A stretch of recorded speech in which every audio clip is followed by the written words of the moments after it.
Le mur végétal de Patrick Blanc. Patrick Blanc, né le 3 juin 1953 à Paris, est biologiste, botaniste, chercheur au CNRS, où il est spécialiste des plantes de sous-bois tropicaux. Son concept de mur végétalisé sur feutre est né pendant son enfance, alors qu'il a 12-13 ans. Voulant filtrer l'eau de son aquarium, il s'inspire d'une revue d'aquariophilie allemande pour utiliser des racines de philandrodon qui extraient les excès de sels minéraux et d'azote. Devenu botaniste, il découvre en 1972 les plantes tropicales épiphytes, saxicoles et myrmécophytes et les adapte à ses murs. Le mur végétal du Quai Branly. Pourquoi Jean Nouvel a-t-il demandé à Patrick Blanc de faire un mur végétal au musée du Quai Branly? Jean Nouvel a demandé à Patrick Blanc de végétaliser la façade du musée qui donne sur le quai Branly. Il s'agissait de relier les bâtiments neufs et modernes aux façades voisines classiques. Mais pas seulement.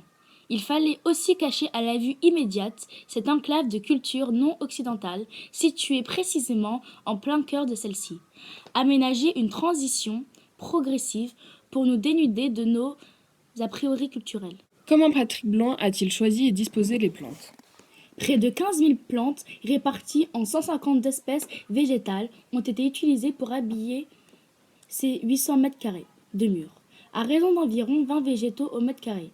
Elles sont choisies pour leur aptitude à pousser sans terre ou presque, sur des rochers, de la mousse, des troncs, et à l'ombre puisque le mur est orienté au nord.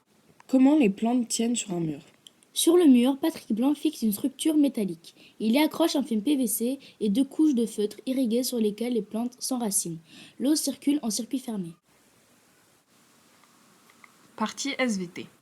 Une isolation contre la chaleur et le froid. Autre avantage, l'intérieur du bâtiment reste agréablement frais en été et chaud en hiver. Ce besoin en énergie plus faible se remarque également sur votre facture énergétique. Une isolation acoustique. Le mur vert absorbe aussi bien les bruits d'impact, comme la pluie ou la grêle, que les bruits ambiants. Une amélioration de la qualité de l'air. La végétation filtre une partie de la pollution invisible et des substances présentes dans l'air.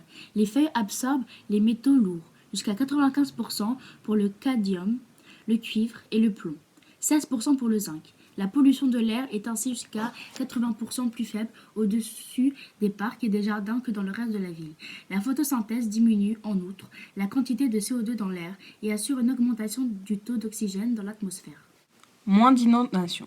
30 à 50% de l'eau de pluie est filtrée et absorbée par la couche de plantes, le substrat et la couche de drainage. La quantité d'eau évacuée par les égouts est donc moins importante.